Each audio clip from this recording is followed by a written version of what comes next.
Arthur Avenue has enormous potential, simply because we try to feed not only a good mozzarella sandwich, but we like to feed also the mind. Certainly the quality of the food around here is spectacular. Some of my friends in the priesthood who know that I've been stationed here as the pastor will ask me, have you put on weight yet? Nobody has it like here. That one strip, you got everything that you could want. You know, you just eat sfogliatelles and cannolis until you blow up. Indeed, it was more important to be known, to be a personality in Little Italy, rather than the greater American society. Who cares? On the other side of Fordham Road, there is a different world, which we do not care about. This is the reality. This is the place where everything counts. We are the salt of the earth. We want to be in this marvelous place that we call Little Italy.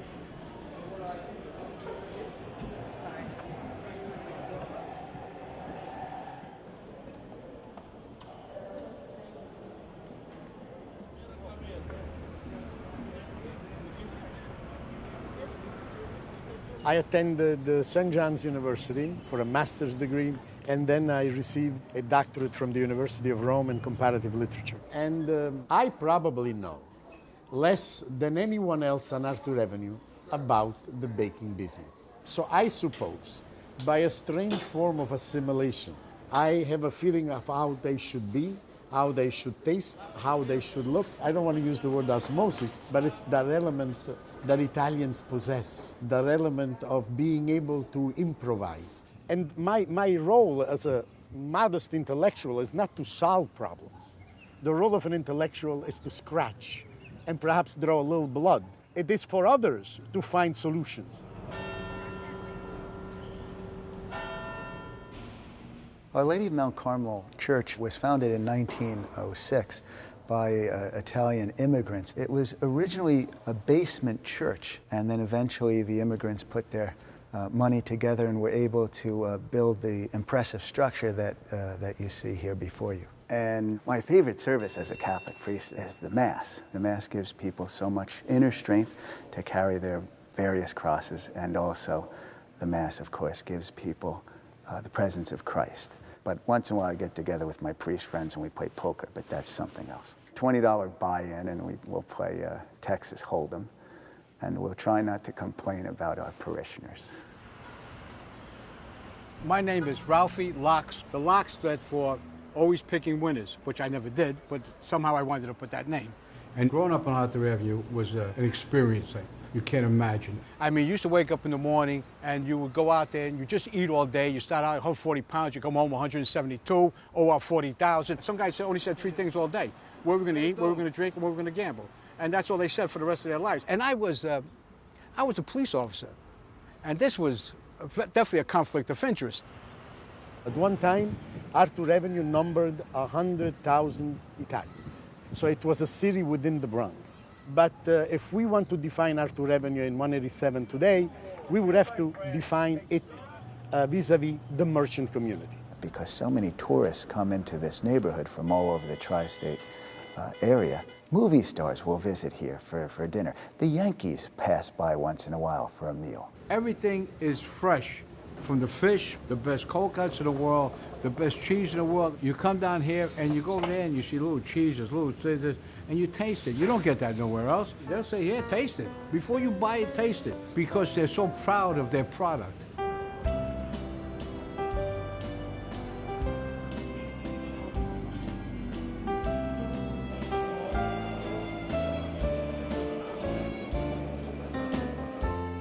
I'm a third generation of Borgattis here. I'm basically, I guess, a manager for my father, Mario, who's going to be 92 years old in July. And the best-selling item here is basically our fresh ravioli. It's very good. Ask our customers. Some of them pass up dozens of ravioli stores to get here. And I always say there must be a reason for that. I've been here for about, I would say about 25 years. I can't wait to come in. I love it. And the people that come in, well, you get the good and the bad. Some want so much for nothing. We give it to them anyway. And the best products I like to talk about is the raviolis. In fact, the gentleman came, wanted 40 boxes. He's a great customer. Joe the Undertaker. The religious statues in the window, I guess they go back quite a few years. I've just started to bring that into the awareness, I guess, of the public, of my customers, to look over the products. Not necessarily look over the products. It's just, I guess, it's an expression of how I feel. The kids that come here on a school trip, they can't wait to get in the store because they love it. Move it. Now this is the spaghetti dough. I'm giving you this so you can see the thickness of the dough. Cool. And when we put it in the cutter and it comes out on this side, it's going to give us fettuccine noodles.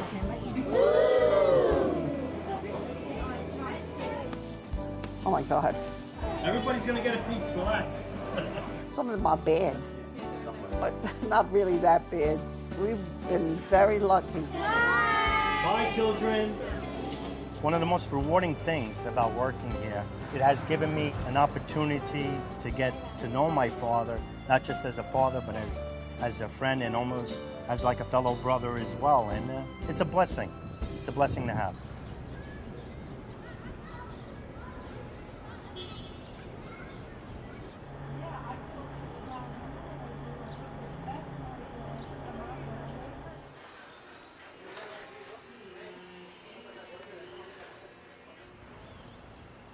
The Little Italy's appeared at the end of the 1800s when the great flow of Italian emigration came to the United States. And Arthur Avenue in 187th Street is emblematic of so many Little Italys that developed throughout the United States, from Boston, Philadelphia, San Francisco, St. Louis. And we were quite happy in our Little Italys because we considered them an extension of Italy. We were following our own traditions, our own culture, our own idiosyncrasies. We did pretty much what we wanted. And many Italians didn't really seek assimilation simply because the society outside of the Little Italy would have threatened them, because that constituted what in Italian we say la via nuova, the new way.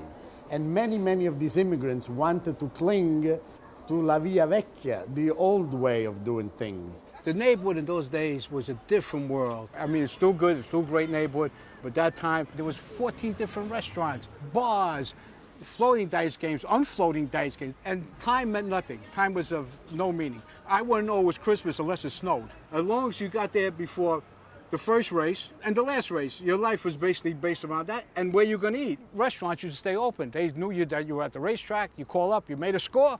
Hello, we're not closing. The chef, everybody stays there. Nobody leaves. The waiter's there for 4 days, 5 days. As long as you know, you picked up the tab, you left big tips, and that's the way the neighborhood was. In those days, you had corners. You had guys singing out corners. Yeah, it was a different world. Guys playing ball. It was the camaraderie was unbelievable. And people in this neighborhood, they didn't put up with nonsense. Either you were a stand-up guy or you weren't. There was no in between. There was no gray lines. If somebody's going to say something to you, they'll say it to you, not behind you. It's a big difference. Even though you don't like each other, that's still a sign of respect. If you put it into one word, from the neighborhood to girls, to family, to friends, there was one word, a huge word, respect. And there were guys who, when they say the word, you could see in their eyes and their face that they mean it. The immigration from Italy ended in the 70s. Italians were no longer coming to the United States. So therefore, this constant replenishment of Italian immigrants into this area and in similar Little Italys throughout the United States ended. Our flock here at Mount Carmel has certainly changed over the years. We've got the Italians who are still, in many ways, the backbone of the community, and yet they may not be the majority. So this is not our thing here. This is not our neighborhood. This is everyone's neighborhood. The nostalgics should realize that times have changed. Yes, sell cannolis and sfogliatelle and pasticciotti, but at the same time, sell some hamantash and rucola. And the people that had the great pleasure and privilege of having been born here sometimes lack the fire in the belly that the immigrant people have and possess. We come here and we are yearning for something. We cannot stand still. We must do, we must achieve. And the greatness of America is due to its immigrant population from all over the world, who, I must say, are enriching the area.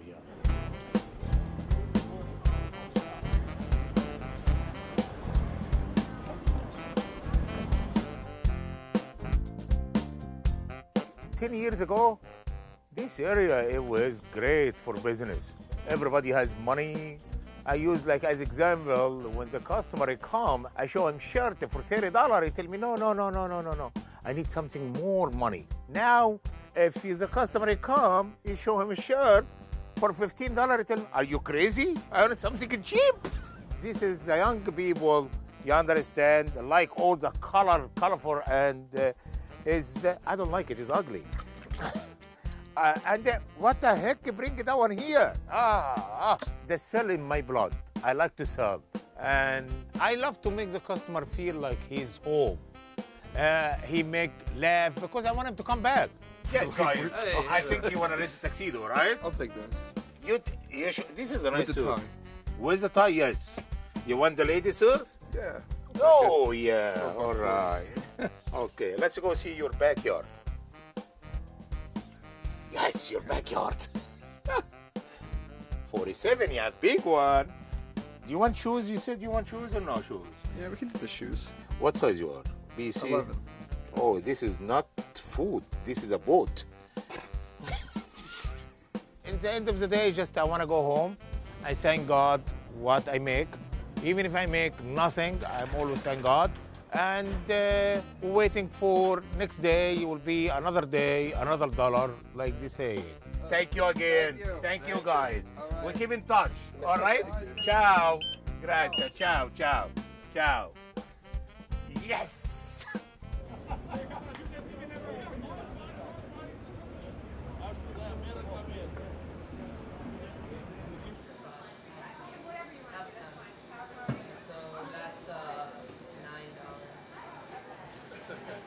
I take a great deal of pride, and I say this not because I did something outstanding, but the first black girls behind a counter were done in my pastry shop. And some of my own people from my hometown, Italians like me, said, "Professor, what have you done? This is no good for business." I said, "Come here. They are from Ethiopia. They spent 8 years in Italy. They have degrees from Italy. They speak Italian better than you." And they were amazed. They questioned these guys in perfect Italian. They couldn't reply. And from that day on, they became the toast of the neighborhood. Well, you may notice I have this big blotch on my cheek. I got that a couple of months ago skiing. I was whipping down a black diamond, and out of nowhere, a little pipe appeared in my path, and I had no choice but to ski over it, and it immediately sent me into a wipeout. My face was completely discombobulated. I looked like Rocky Balboa. So the very next morning, I'm in front of 500 people, and there were groans and gasps. What happened to our poor pastor? Was he mugged? When I was born, in those days, you had to come up with the cash or a check. There was no credit cards, nothing like that. So my father, on the way to pick me up in the hospital, goes to a dice game in the neighborhood and loses all the money. Now, he can't go down and get me out of the hospital. So they brought him to a Shylock, a guy called Fat Tony, and my father had to borrow the money to get me out of the hospital. So basically, I was born on what they call points.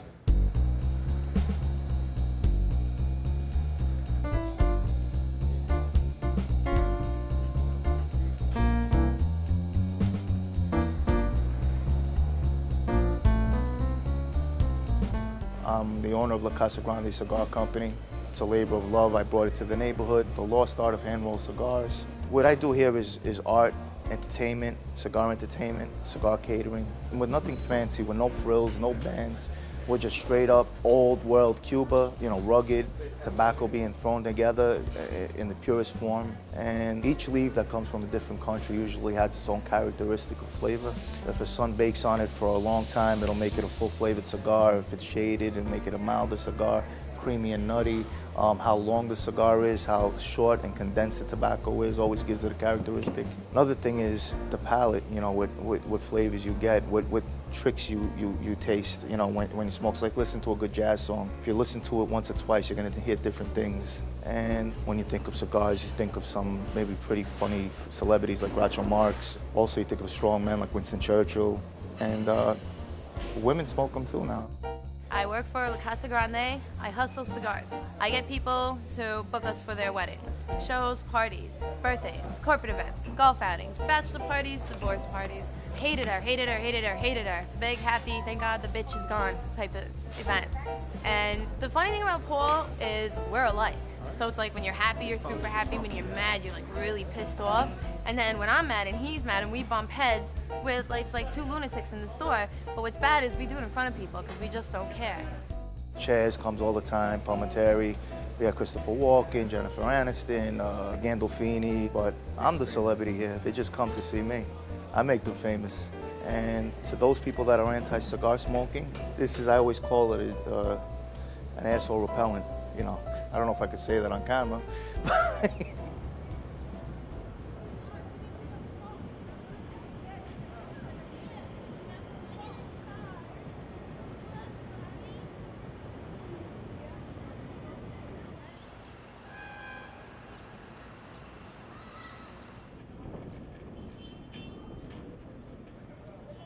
Italian society dares to rise into areas of the sky that no one else has done. And this is why in every walk of life, in every field, Italy has created individuals that have changed the world. If you look at the other side of a nickel, you see on one side the face of Jefferson, on the other side Monticello. That was designed by an Italian architect. The entire architecture of the South is Italian. The capital is Italian. So therefore, we have given America not only the facade of buildings and so forth, but we have given America a great deal of its soul. We have given music to America, from Puccini to Arturo Toscanini and Caruso. We have taught America how to eat properly. They are in love with Italian food. When I was a kid here on Arthur Avenue, you could never lay down on nothing. All the beds had macaroni, pasta. I said, Ma, I gotta lay down. I'm tired. I had an exhausting night. No, don't lay here. There's the governor. Don't lay here, senor. The tomato sauce, they would start the night before. You could be lost or drunk or anything. You'd be walking down the block. You go by the smell, you come home. You don't have to know where your house was. You smell, you went right up the stairs. And my father, my mother, their problems were overcome over dinner. The worst thing that could happen in your life that you could imagine, all of a sudden, let's eat, and that's it. You forgot about it. It was amazing. Did people want to go to see Dr. Phil? My father's thing was, oh, forget about it, let's eat. And a couple of bottles of wine didn't hurt either. And in my family, there was no talking. They just yelled, screamed, rant, and rave. You thought there was a brawl going on. You thought they were killing each other. It was dinner, it was Sunday dinner. If Italians do not bicker and complain about something, they are not being Italian. People that get upset at it, it's normal. We in Italy have been talking this way since the fall of the Roman Empire. I remember taking other friends of mine who were not Italian to family functions. And at a certain point, they would say something like, why are they yelling at each other? And I would say, well, no, they're not yelling at each other. She just asked for the salt. The Italians are emotional. We feel things. If we are happy, we show it. If we are indifferent, we show it. And the facial expressions and the hand movement or the body movements are needed to emphasize whatever emotion is springing forth from the heart. If someone told me not to move my hands at all, it would be very difficult to speak. I don't think I would be able to think. After all, we are not made of wood or plastic. I used to come home 2, 3, 4 in the morning, 5, 6 guys. My mother get up and start cooking. People you don't know were in the house. They didn't know they were in the house. They just showed up. Who was this guy? I don't know. He was walking down the block. He came over to eat. You don't know who they were. You had to eat. Sundays was a ritual. You ate from 6 o'clock, 12 o'clock at night. They're giving you nuts. Have a nut, have this, have that, have this. You're like 900 pounds. Are you out of your mind? I said, I can't eat no more, Ma. And if you said my mother couldn't cook, you might as well take her over and shoot her. I can't cook? Oh, you were better saying she was fooling around. Simply because every Italian believes he's a demigod, that God created him and no one else like him, and there is no one better than him. If he's a shoemaker, he's the greatest shoemaker in the world. And when you have that kind of approach, there's very little anyone can do with you. You have to just live your life, and the problem is resolved when you expire.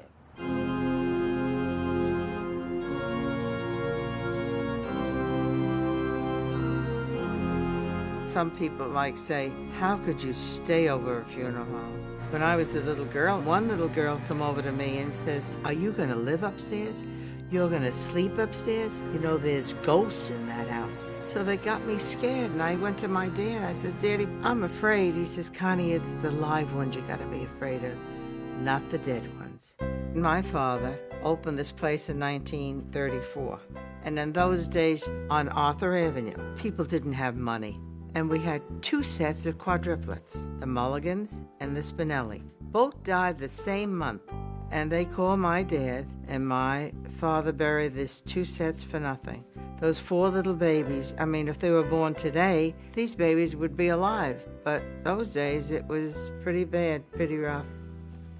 When people come in to make arrangements for their father or mother's funeral, it's not easy, but we try to make it easier for them. And Ralph Squitieri, he's a wonderful embalmer, loves embalming. I'm a licensed funeral director for 37 years, and some difficult parts of the work can be of the nature of the way the person passed away. It's difficult at times, especially when holidays come around. It always, stays with you, the impact. I mean, it is our business, but still you have feelings towards that.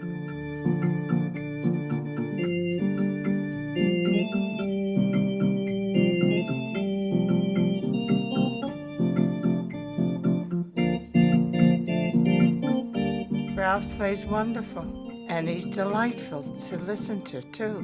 Does more in embalming, of course. And when he plays, he makes you want to dance. The most gratifying part of my work, when they look at their mother or father and they're satisfied, it means an awful lot. That's why we're respected so much. That's why we're still here.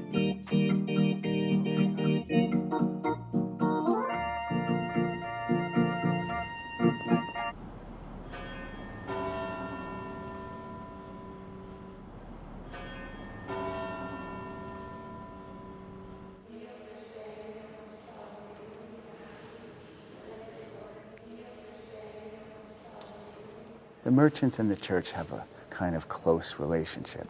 Even if you don't see them in Mass every Sunday, and of course you wish you did, there's still a deep love for the church. Our Lady of Mount Carmel stands way above everyone else. The church is the most important aspect or element in our community.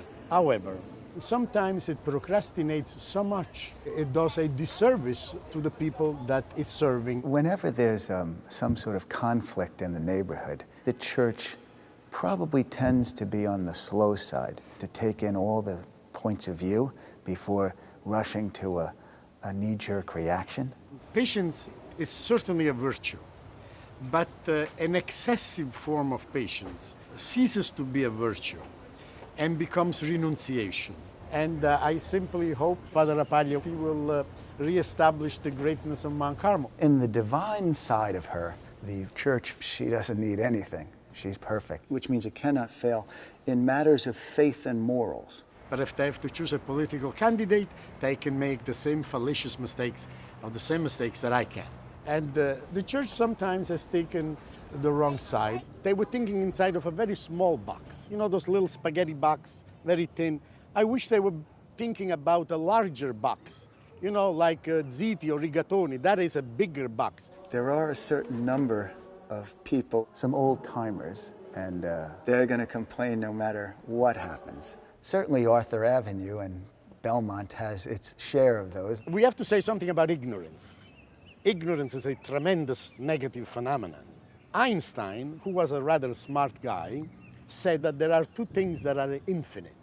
One is the universe, and the other one is ignorance. He said, about the universe, I have my doubts that it is infinite. But about ignorance, I have absolutely no doubt. And this is why we don't have the kind of leadership that the community should have. Sometimes God allows us to frolic the way we would like to frolic, and He doesn't even interfere in those things. What they're ultimately complaining about may reflect a deep restlessness, because a lot of Catholics can be confused about church teaching. The role of the church is to address the poor, it's to address the less fortunate, And I don't think that the church is doing this kind of job. Talking, verbose, people that love to listen to themselves are irrelevant. Spiritually, I have no doubt, Father Rapaglio, that he will succeed. Politically, I don't know. In any case, the good Lord's in charge, so that should give us hope.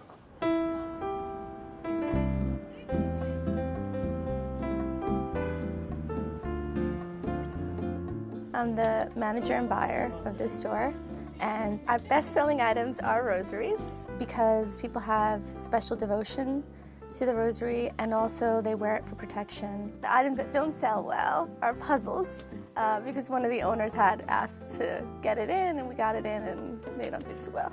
Well, I love puzzles, but I didn't think personally it would sell here, but I'm not the owner, so I just gave it to that. I do have many people coming in for the St. Joseph home selling kits because the real estate market was so bad. Kind of like take him and dig him in the front yard, and you have to pray to him. You can't just superstitious put him in the yard. And so lots of people come in for that. And the only thing that customers complain about is that I don't have every single thing. And so I tried to explain to them that we can't have everything that they want. We're not, you know, Catholic Walmart or anything like that. We're just a little shop, so I can't have everything. And one of the owners, actually Neil Fusco, he has his own tomato business, and so we've actually had gift baskets with the sauce in it because we're still trying to, you know, incorporate it into the business. We don't always feature it here. He does sell it across the street at Brigati's. The most rewarding thing working here and being part of this business is definitely feeling like God is using me to witness to people in this community. I see a lot of people who have been Catholic all their lives, and they don't really know what the church really teaches and what it really stands for. And so I think it's important for a place like this to make sure that we educate people to the truth, and they just don't know. They think they know the truth, but they don't know the truth.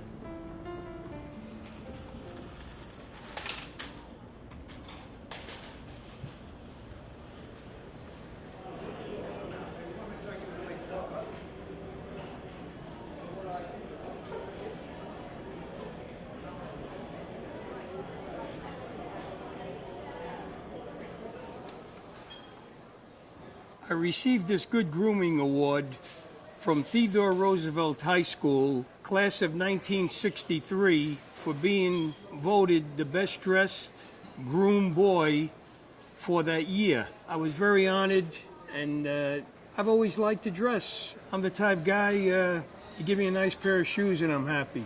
And I live up in Rockland County now, but believe me, my heart, my soul, and my roots are here on Arthur Avenue. I can come down here and walk around in the neighborhood and reminisce about things that happened 50, 60 years ago. And once a month we have a get-together of all the guys that were born and raised in this neighborhood. We sit down, we have dinner, we reminisce about how it was growing up in this famous neighborhood.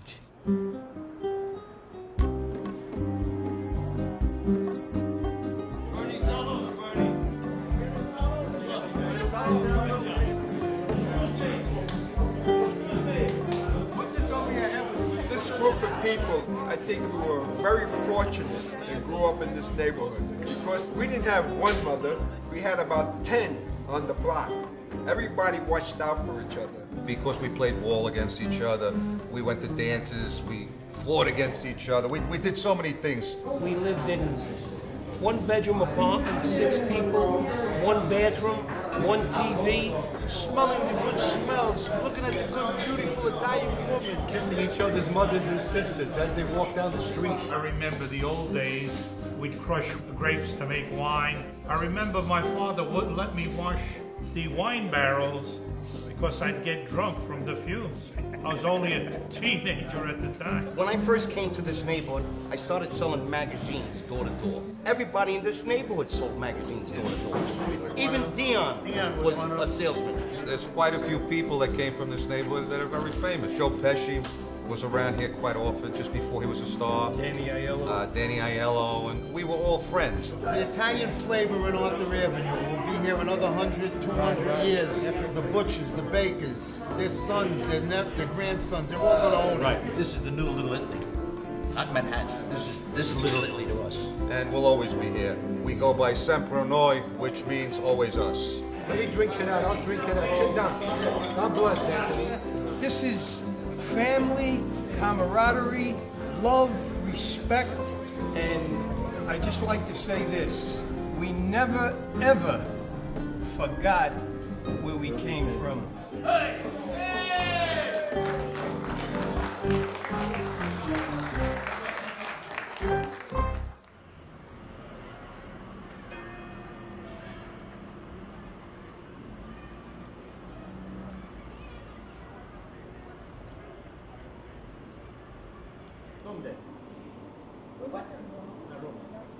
About 20 years ago, I was the president of the Arthur Avenue Merchant Association. And what I recognized is that this community, we are cushioned under the underbelly of 3 worldwide institutions. Fordham University, which is the oldest Jesuit university in the United States. Then we have the Botanical Garden, which is one of the greatest botanical gardens, and the Bronx Zoo. I suppose, other than the San Diego Zoo, this is the greatest zoo in America. And with these 3 great institutions, I wanted to create a modus operandi whereby the community would be enhanced by their participation and their presence in the community and become something similar to what Greenwich Village has become for NYU, or Westwood in California, in Los Angeles with UCLA.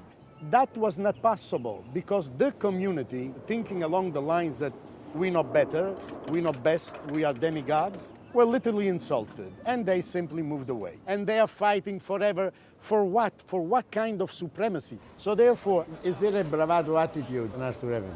Perhaps an element of cultural negligence, because the Italian Americans in America have never emphasized education. And this is something that is lacking in Italian communities in general. We do not appreciate the opera, other people do. We do not appreciate the great Italian cultures, other people do. This is true in Italy today. This was true of Florence in the Renaissance period. This is true of Venice. This is true of every area of Italy, of every city.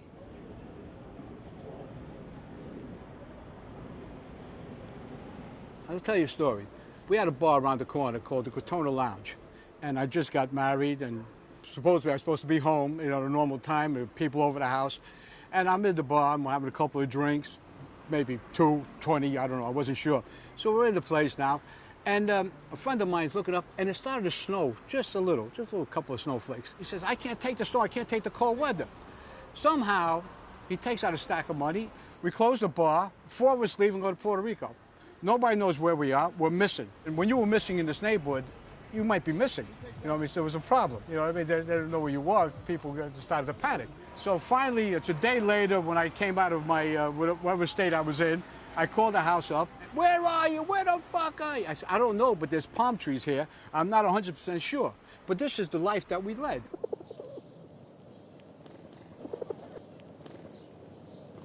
Pigeons can be a menace, definitely, for any church, most especially here at Mount Carmel. And there's the old joke about the pastors that are discussing the pigeon problem. One says, yeah, they're all over the place, they're making my services so difficult. Another says, yeah, they're ruining the roof and the walls of the church and the rectory. The third pastor says, oh, I don't have a problem with pigeons at all. You know what I did? I baptized and confirmed them. Now I don't see them anymore.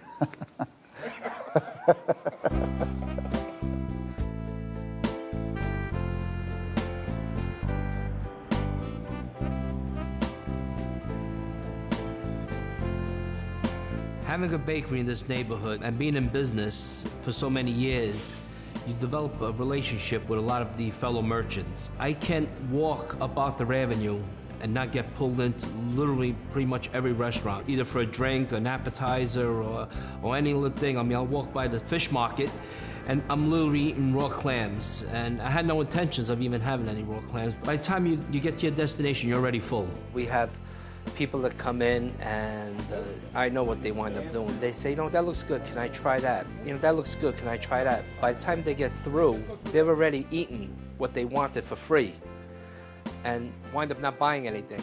Remember one thing, the Pope might forgive, but I'm Italian, I don't. And then learn to deal with the bridezillas. You have to learn to be patient with the brides. When they first come in 6 months before their wedding, what comes out of the man's mouth, the groom's mouth, is, sure, honey, anything you want, sweetheart.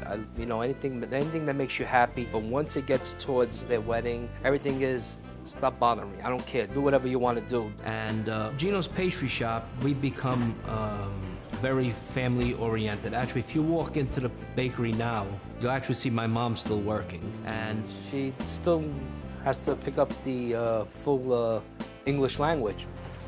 This what? One of my friends comes in here and he yells at her. He says to her, you're here 60 years, you're here 50 years. Learn the language, I don't understand. That's fine. I'm actually known as the Cannoli King. That nickname was given to me by a celebrity. Joe Pesci actually was living in the neighborhood. Joe Pesci is coming every week for the cannoli. He can stay without cannoli, He likes so much. Very nice guy. He used to come all the time and make jokes, playing guitar, sing happy birthday to my husband. My love for this neighborhood goes beyond words can say. I consider this neighborhood my family. I wouldn't trade that end of it for anything else. And that's great. That's a great feeling. Before it gets crowded, it's 40.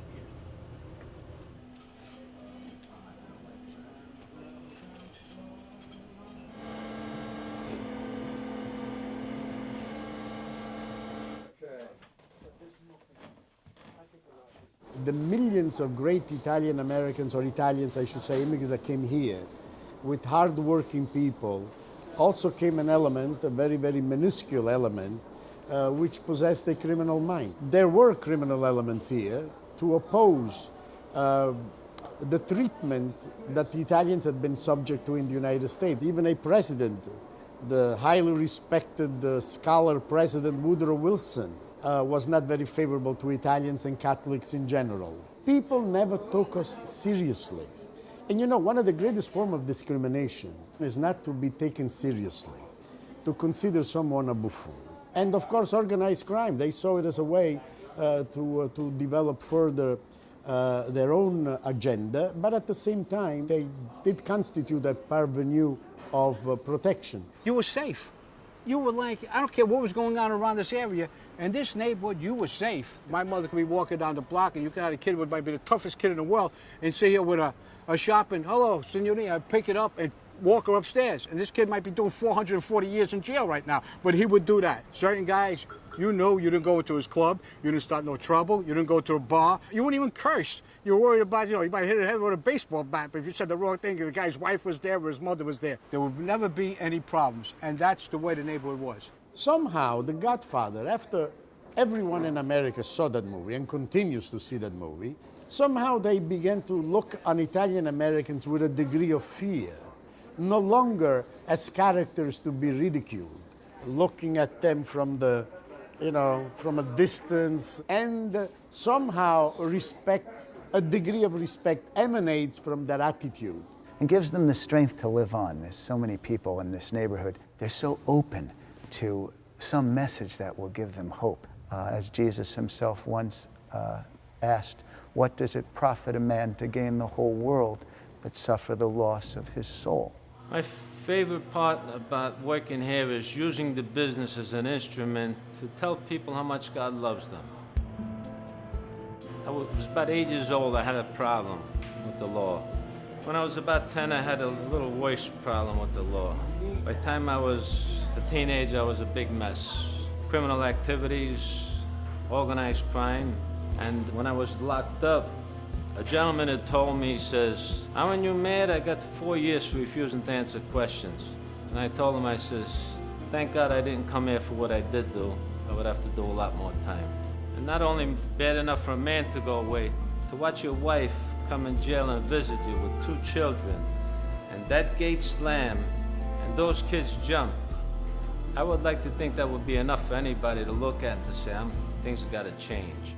Uncle Joe is Uncle Joe. When they made him, they broke the mold. Is just such an inspiration and a class act, and personifies everything that I would hope to be a productive member, not only in the business, but a productive member of society. Joe is just incredible. We're so proud of him. The first person that I had to change was myself. So I told the Lord, I said, Lord, when I go home, I just want to be a good father, a good husband, honest day's work, live within my means, and just be myself. And for the past 24 years, participating in daily mass and Bible reader at night, I never enjoyed life so much. I've heard this saying many times, he's made or he's made, meaning something that somebody in organized crime has a position. This is when God made you, he made you perfectly. If anybody else made you, the only thing they made was a mistake. We're on a journey, and today I can tell you, I could stand in your presence and tell you how good it feels to feel like a decent human being, to feel forgiven, to feel welcome home. And then again, I want to see a lot of beautiful people set a beautiful example.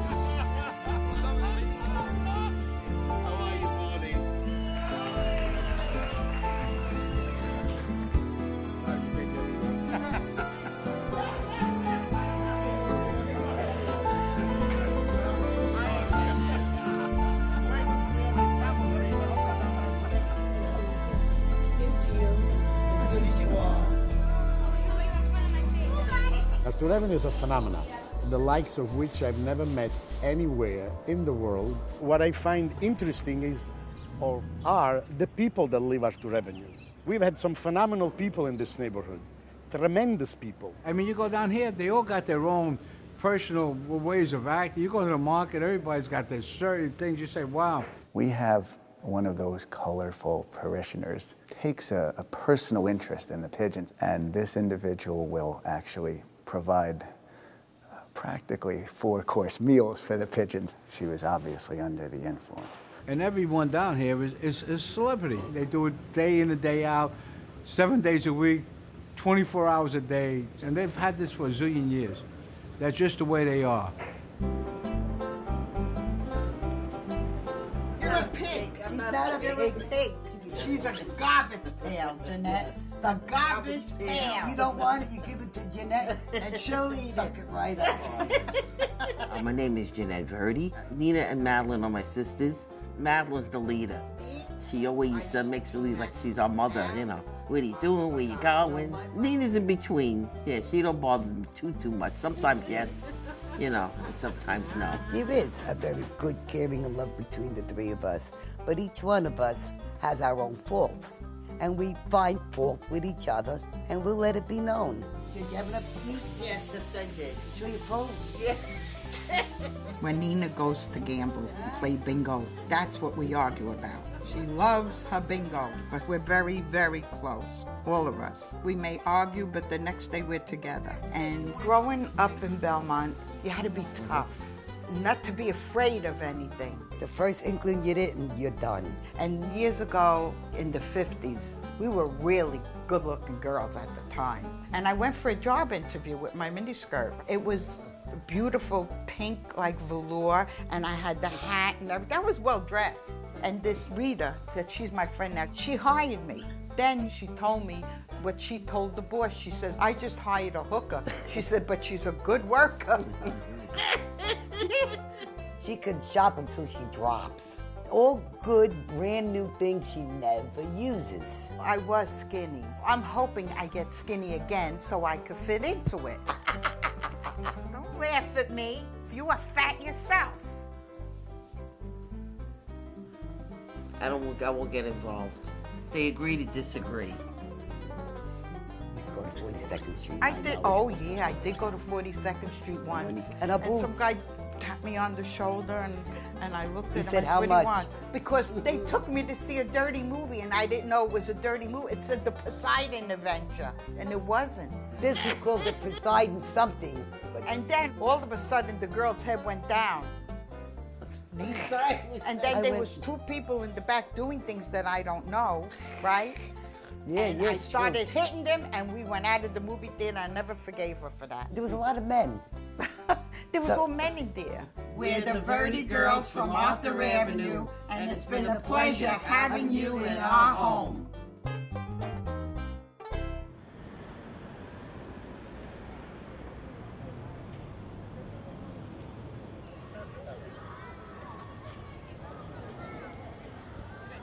Italians came here not looking for religious or political freedoms. We were driven here by poverty, simply put, poverty.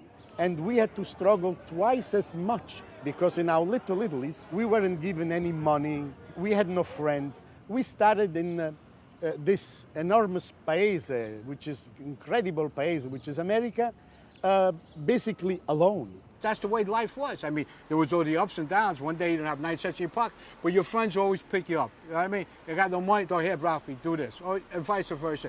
You were never broke. And if you were broke, you ate and you drank.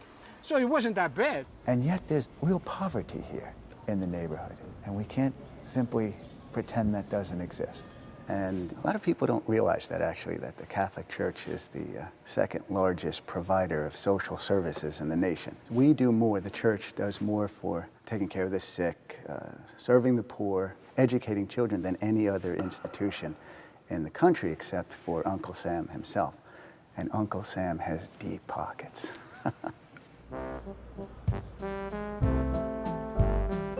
COBO stands for the Council of Belmont Organization. And we have days we can't even move here. They'll be sitting on top of the radiator or they'll be waiting. The office is completely overwhelming. And I can't have a conversation, so we have to tell the clients to move back. I'm talking to somebody, you have to stay over there. We have to get up and, come on, please stay over there. And then it becomes a little crazy. But what we do, what the counselors do, is a client comes here, their particular thing is they're concerned every time something comes from Social Security, welfare, Medicaid, food stamps. Ma, oh, la stessa cosa. Tante volte ho detto a te e a tuo figlio. A chi mai già rivolgere un Medicaid? Ma che? No, ma è lo stesso, è sempre stato lo stesso. Come? È lo stesso Medicaid che tenevi. We will find out exactly what she requires or he requires in order to get that particular benefit. And it becomes a little bit dramatic for them. Mannaggia Santo Diavolo. Dico io, quale specializzazione tieni tu là? Dammi questa carta di da sacca, mica, pozza na ci. Mo c'è sta carcerata, mo. Ah, vuoi finire o no? We do have a difficult client here. She comes in here and she's extremely overwhelming. She has to have things now. And you gotta work for me. I want you to make a letter right now. So we said, no, it's not happening. She doesn't want to hear that. And we start all over again, screaming and carry on. And this particular lady, sometimes she gets a little out of hands with the language. They go crazy on that. If you want to do something, bring us a gift. Seniors have a way of showing their affection. She just wanted to show appreciation of a form that I filled out, and she just received a little more increase. And most of the seniors, they depend a lot on us. Many of them are forgetful. They become like children. Come mi ha ritornato questo tra volta perché tu l'hai fatto? L'ho detto prima, no? Io l'ho spiegato prima quando abbiamo fatto l'applicazione in aprile, che a volte può succedere. The seniors consider the senior center as their home. Sometimes they expect a little over too much, and they argue over who has to dance with who. If they have to play bingo on Wednesdays and Friday, they fight over who's going to actually call out the numbers. If they have to see a movie, they would argue who has to slide in the DVD into the DVD player. COBO is the sponsor agency for the senior center, which is called the Mount Carmel Senior Center. Okay, guys, today no fighting, huh? Let's play a nice little game. As a matter of fact, today, after lunch, which starts at 12, after lunch we have dancing.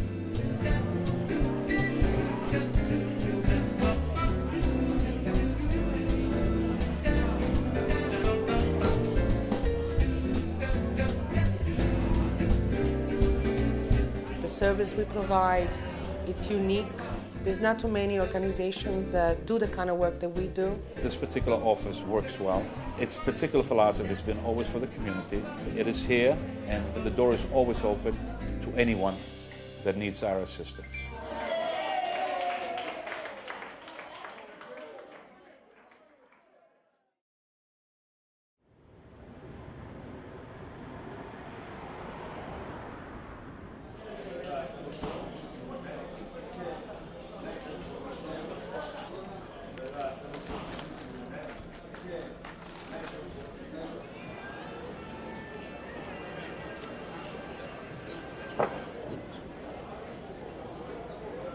I ran into my good friend Ralphie Squilanti.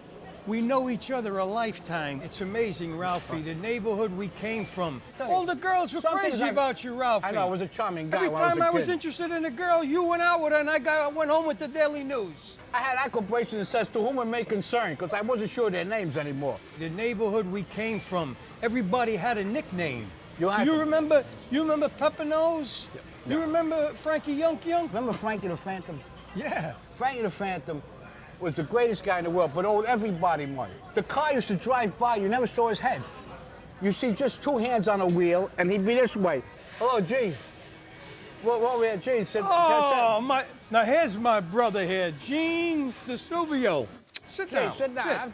We're talking about the past. Let me tell you something. Here's a guy. If you call him 2:30 in the morning and you got a flat tire on a Bronx River Parkway, Eugene DeSilvio would be the first one there to change that tire. Eugene, my next flight, I'm calling you up at 2:30 in the morning. Yeah. You remember when Chaz Palminteri's father, Lorenzo, drove the number 12 bus, and if we didn't have 10 cents or 15 cents to pay the fare, he would say to us, "Don't worry about it, get on the bus, you pay next time."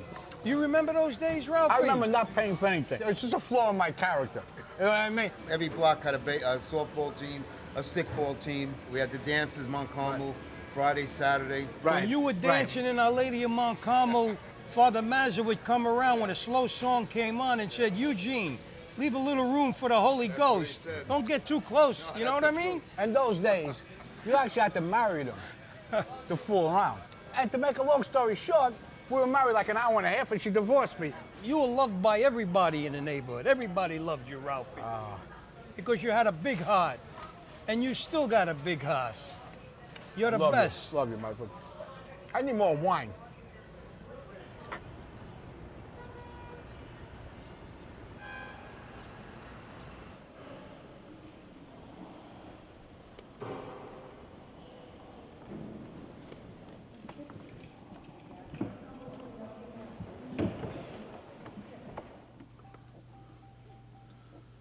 I launch an appeal on behalf of the church that the major merchants of the area contribute to Mount Carmel Church $2,000 each per year.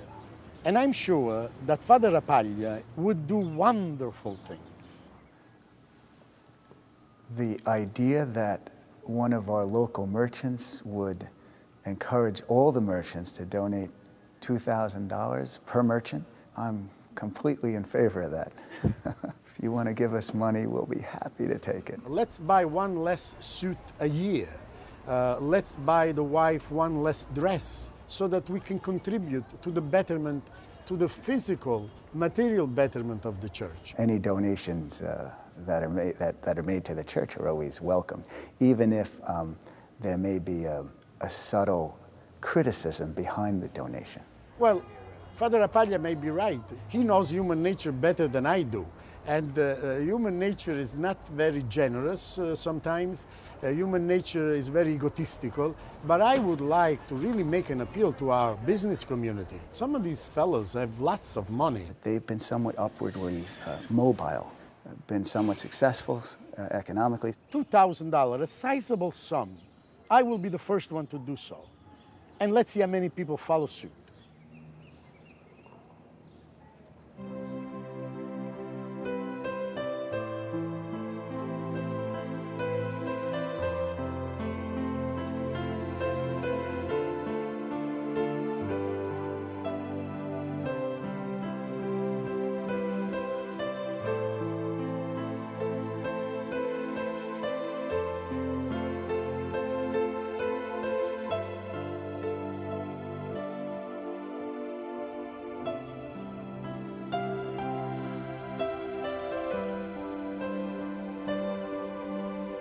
I've been around here since 1936, and presently I'm just doing a little work for Mario's restaurant on a parking lot. I manage the lot for him. And I reached the age of 99. God granted me to stay, so I can teach a lot of people a lot of things.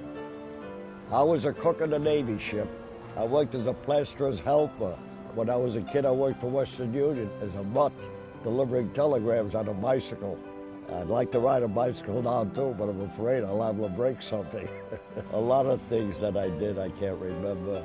I went through the mill, and Arthur Avenue back then was all full of push carts on both sides of the street. Everybody was nice. There was more companionship. And after World War I, these veterans would come around in the backyard with a harmonica, with a drum, and jump and sing. And everybody would throw quarters, nickels down into the yard, and they would pick it up. They were making a living. I miss those. They were good days. And I know a woman, Annette. We dance a lot. We've gone to a lot of dances. We get along very well, and I attribute that to my long life, too. I think it keeps me moving. And I like to write poems.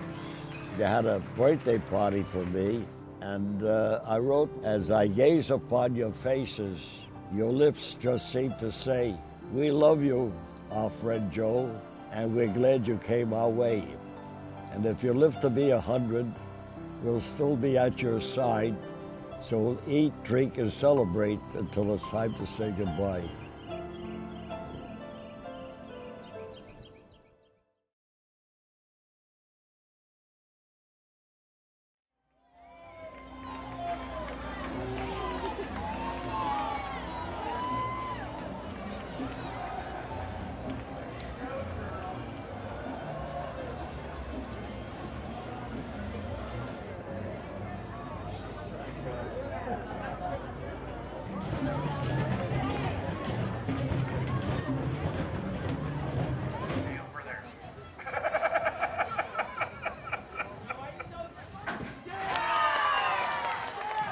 The two great feasts that they have here, which is St. Anthony in June and Our Lady of Mount Carmel in July, they reflect very much the traditional faith of Italian immigrants that came here.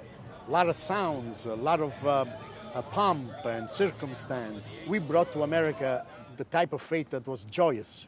The Feast of St. Anthony is beginning next week, and we've put a lot of effort into pulling it off, and we're looking forward to having a feast that brings people together. And also we're looking for a few shekels for the church. I hope the people have a good time without having too good a time, if you know what I mean. The feast for me was looking at girls, chewing on sausage and peppers, and drinking a little wine. I mean, we weren't interested in what they had to say, who was making a speech. I have no idea who was singing, who wasn't singing. If they weren't even singing, I was here for the fun.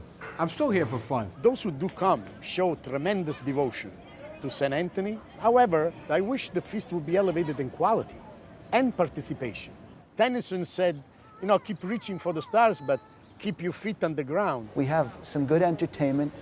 I did meet one of the band members yesterday, and I said to him, we're not going to go overboard, are we? He said, no, absolutely not. It's going to be rated PG, not even PG-13. If this is the last night of my life, let it be at this feast.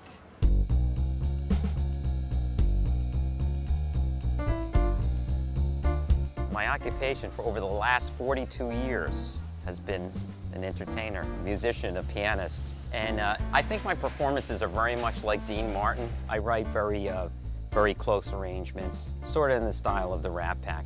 The Italian guys, you have to bring about $3,000 or $4,000 to buy $3 worth of vegetables. Italian culture, you know? You bring all the money. I don't have any money in the bank. I only have this money in my pocket. I came to Arthur Avenue today because I'm going to be performing in the feast, and I want to really scope out the area where we're going to be performing. We're not just like a band that just gets up to like a wedding band. We're sort of like a show band. It's sort of like a Louis Prima type of vibe. And I really haven't done a whole lot of other feasts. That's why I'm so excited to come to this one, because I think I can bring something new to the feast. I've always liked Arthur Avenue. It has a lot of history to it, like going to the retail market for some fresh produce, and there's a lot of great restaurants here and cafes. My name is Mark Saladino, and I love to dance.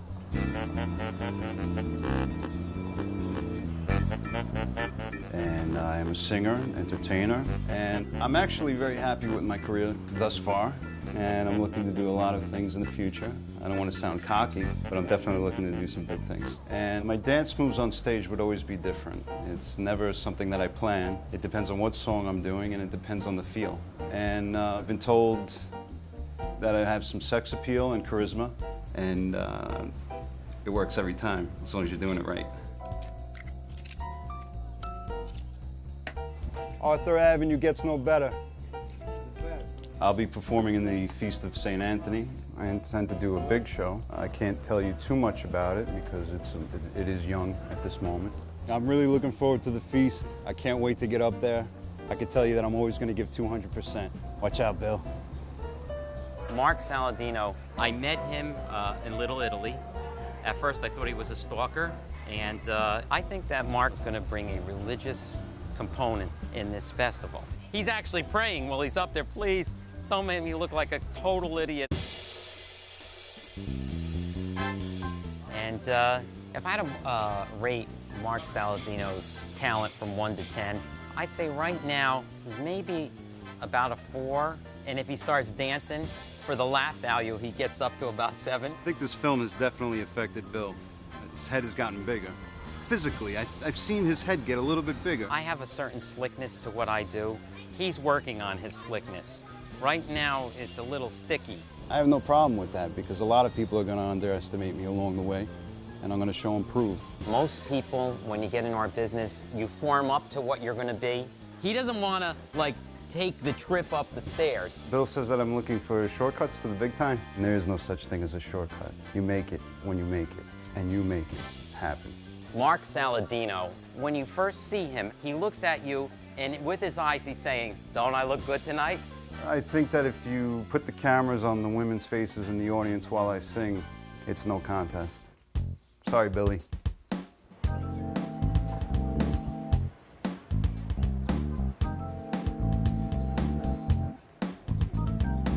Mark lives in a 3-story building. On the first floor is a children's clothes store. Mark used to work down there, you know, bring out that, you bring out about 30 pairs at a time, just the little boxes. Give me a second. But he got out of doing it. He's like, oh, if I'm ever gonna make it in the business, I keep it fitting up these suits, yo. Bill's an entertainer. He plays the keyboard very well. And he also has a corrugated box business, and I think if it wasn't for the corrugated box business, he'd be eating out of a box. I got him on that one, man.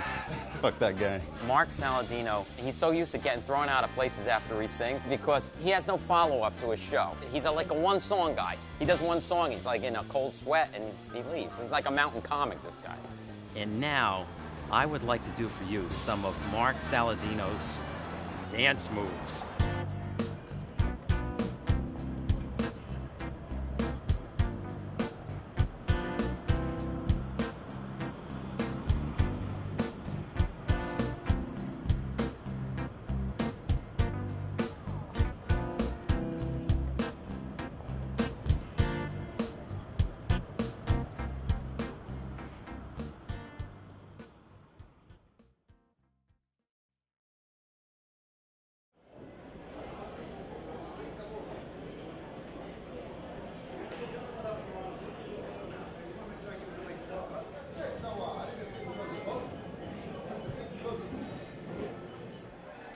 Hello.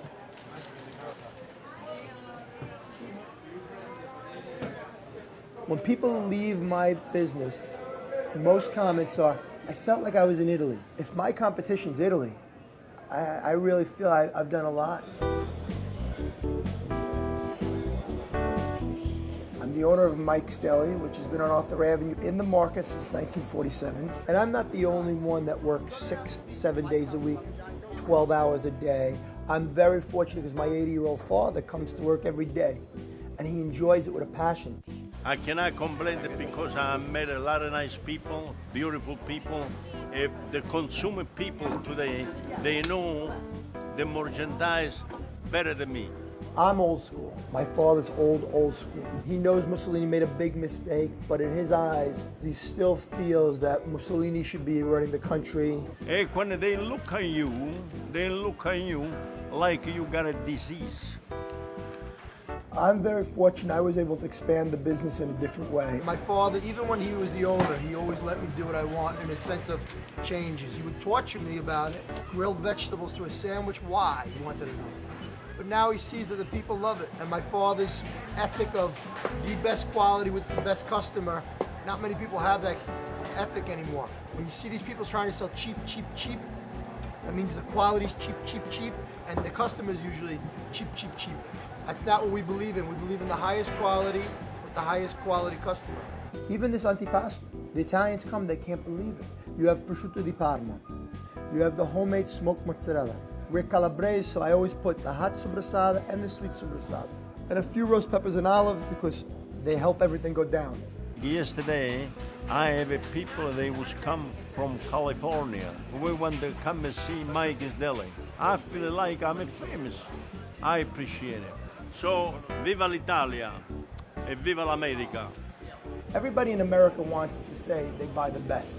Is the best at these big supermarkets with the buy in bulk? I don't think it's the best quality. Maybe it's the best price range. The best quality is right here on Arthur Avenue, and we're very fortunate. And people don't forget that. That's la storia di Mike's Deli. Very good.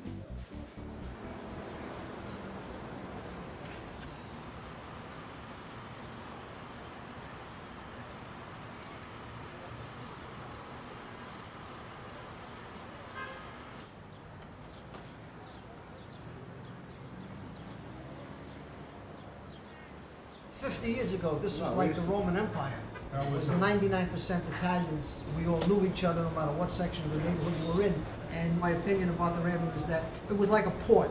We all started out here, and through our lives we all went many, many different ways. But in the end, we all came back to the same port, and it's a warm feeling. We came here, again, with a lot of pride, no credit. If you had the money, you bought it. If you didn't have the money, you didn't buy it. Well, I can tell you that when we left for school in the morning, all the mothers were hanging out the window. Be good boys. Go to school. Don't be late. You couldn't do anything wrong because, hey, Sonny, I know you. I'm going to tell your father. Whoa, You get home and say, what were you doing over there? Hey, what were you doing on Arthur Avenue? I wasn't there. I couldn't get girls on Arthur Avenue because their fathers and mothers be watching every move you make. You had to watch. Your neck was twisted all the time. Because that would be Joey's sister, Joey's girlfriend, Joey's mom, Joey's cousin. Somebody Joey's knew cousin. somebody who knew somebody. In those days, when a girl brought a guy up the house, that was the guy. Whether you liked it or not, you were going to marry that girl, and you better. Yeah, that's the truth. You never touched her. You tried all different kinds of angles. Without touching. Sometimes in winter, you grabbed the shoulder pad on her coat. You thought you copped the feel. Bring your arm over. Right shoulder, and then we'll make the move. You know what I mean? Very good, man. Turn around, you give the little special barge. We call that. However, the girls on Pollen Parkway were ostensibly and allegedly loose women. Around our neighborhood. In the summertime, all the nice girls, they sat on the rail, and we'd go by in the cars and we'd stop and try to pick them up. And there was inevitably Candy, Taffy, and all those other names. Sheila, names we never heard of. Some of them were in the Bashket class. No. Mommy, I didn't know we had such cultured people. Years ago, they had a special class for kids that were what we would call mentally challenged today. They weren't the sharpest tools in the shed. So we used to call it the bashket class. Now, bashket was baskets, basket weaving. That was the metaphor. Basket weaving. What a way to describe that. Well, that's what the bashket class was. They were bashkets. The best makeout place, close to the neighborhood, convenient, was the railroad station by the Botanical Garden. That was the closest and the best. Yeah, but wait, there was another place too. You guys forget Howard Johnson's Park, which is gone now because the Fordham Road went through. There was that little triangular park on Fordham Road, and in the back there was. Let's us not leave out Orchard Beach. Getting back to stickball, Pete. Home plate was the sewer cover. Second base was the next sewer cover. What was first and third base? If it was a normal street, well, I'm saying first and third were cars. You held onto the door handle. Who used to hit the ball the furthest? Ralphie Laurier. Yeah. 3 sewers. How do we make the stickball bats, guys? You Oh, remember? yeah, broomsticks. Where do we get the broomsticks? We used to steal them from the super. And what ball was the favorite ball? Spalding. How much did you pay for a Spalding? 10 cents. The Savoy Theater, on a Saturday, we would go there It was 30 cents to get in. You saw 2 features and 10 cartoons. The best part was the pretzels. 3 for a nickel.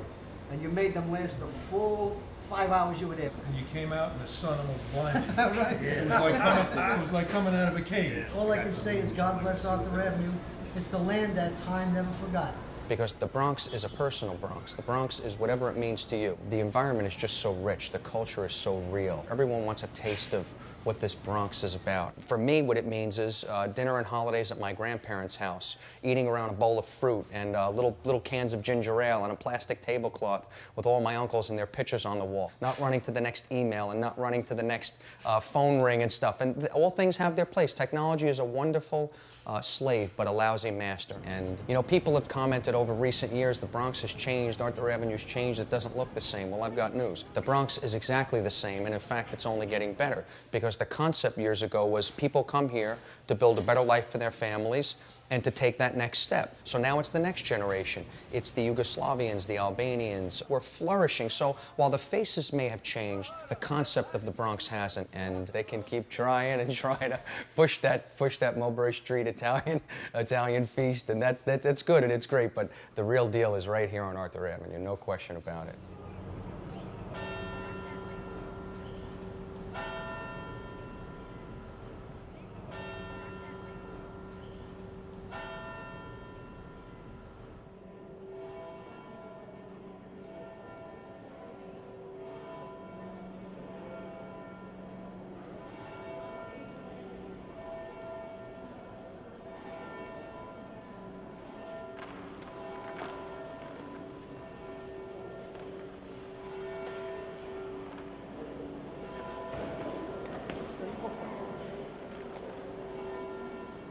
Saints serve the purpose to teach certain didactic religious lessons.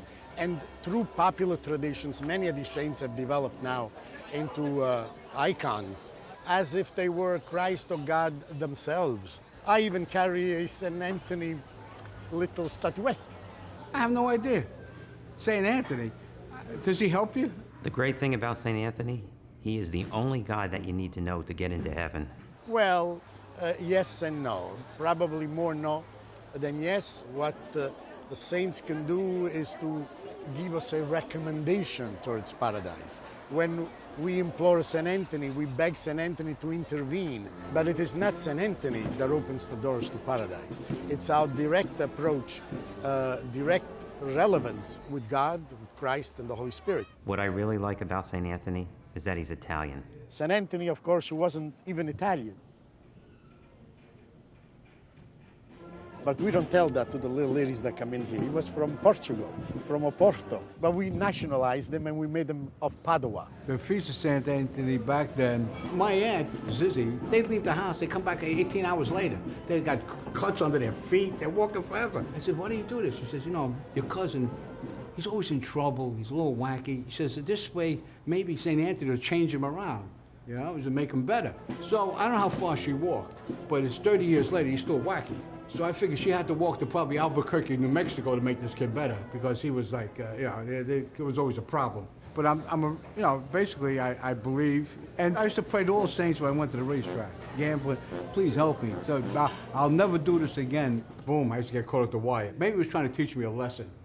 And it worked. Believe me, it worked. Like I always say, the last time I went to church, it cost me $150 a week alimony. And my mother gave me a St. Christopher medal that was going to watch over me while I was driving the car. She says, you'll never get into an accident as long as St. Christopher's in the car.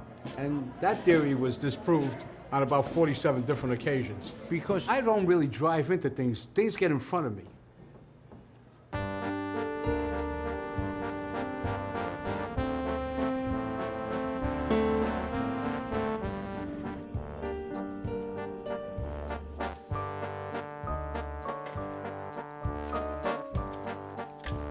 Everybody makes a mozzarella, yes. But how you do it, that's a different story. I'm not 100% perfect, still I'm learning. There's room for improvement here and there all the time. Me, I make all kinds of mozzarella. So I started from the bocconcini, round mozzarella. We do like the treccia, strecciata. It means like it's a big treccia, and not that many people they can do the burrata. You gotta pull and pull till it gets the right feeling, and we dry them up. And people, they eat mozzarella, and they enjoy it. Makes me feel very good.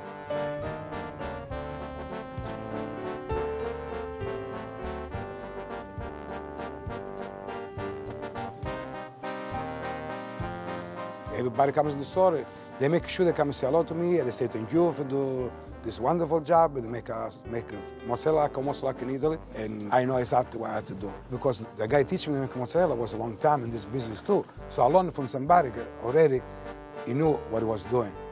The mistake you can make in mozzarella man is like if you add a little more hot water in the curd, you burn the curd. So now we have to be the mozzarella man.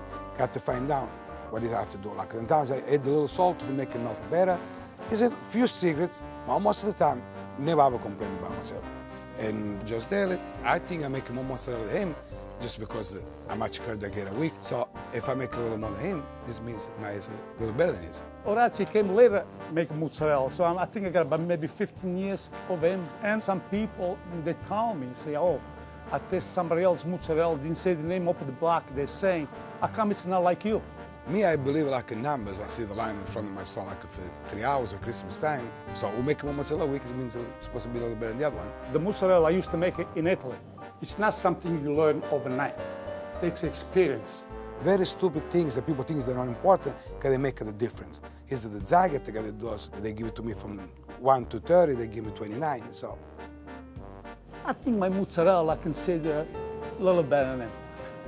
I'm very happy, it's just a little better than mine. I think my mozzarella, I consider one of the best mozzarella, I think in New York, not just in the Bronx.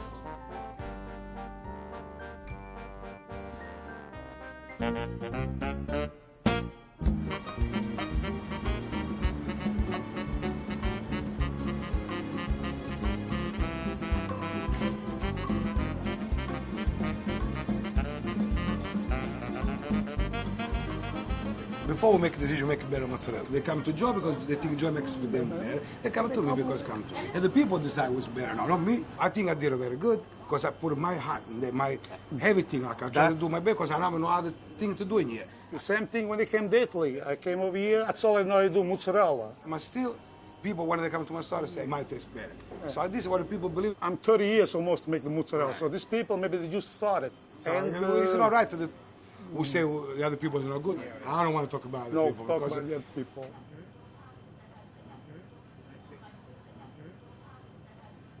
Come on, now, Orazio. I mean, you're the second best. I do. I'm just kidding. No, Orazio make good mozzarella because people. That's all we want. People to come in the neighborhood and taste both the mozzarella. Friendship in the end is more important than mozzarella, more than business, more than anything, more than money, anything else. All the time. Okay, now who's gonna buy the coffee? I buy the coffee.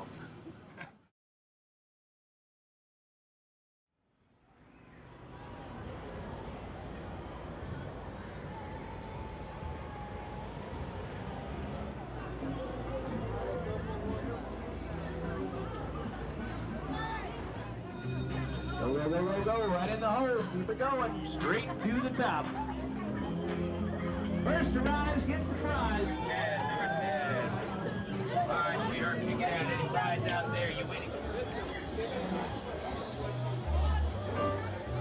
There's something about this place that puts a smile on my face. The light, the sights, the smells, the sound of the church bells. So take a tip from me. It's like a trip to Italy. It'll start your life anew with a walk down on the avenue.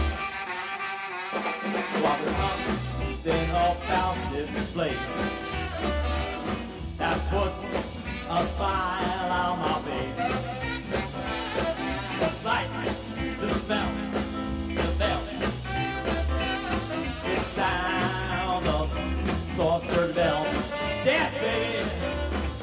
So take a tip from me, Billy G. It's like a trip to Italy. You'll start your life anew with a trip to Arthur Avenue. Go, mother!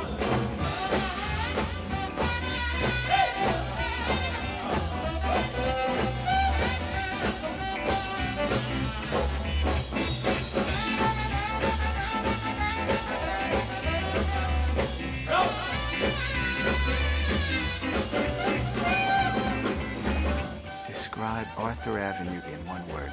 I guess I would use the word plenitude. Incredibile. Phenomenal.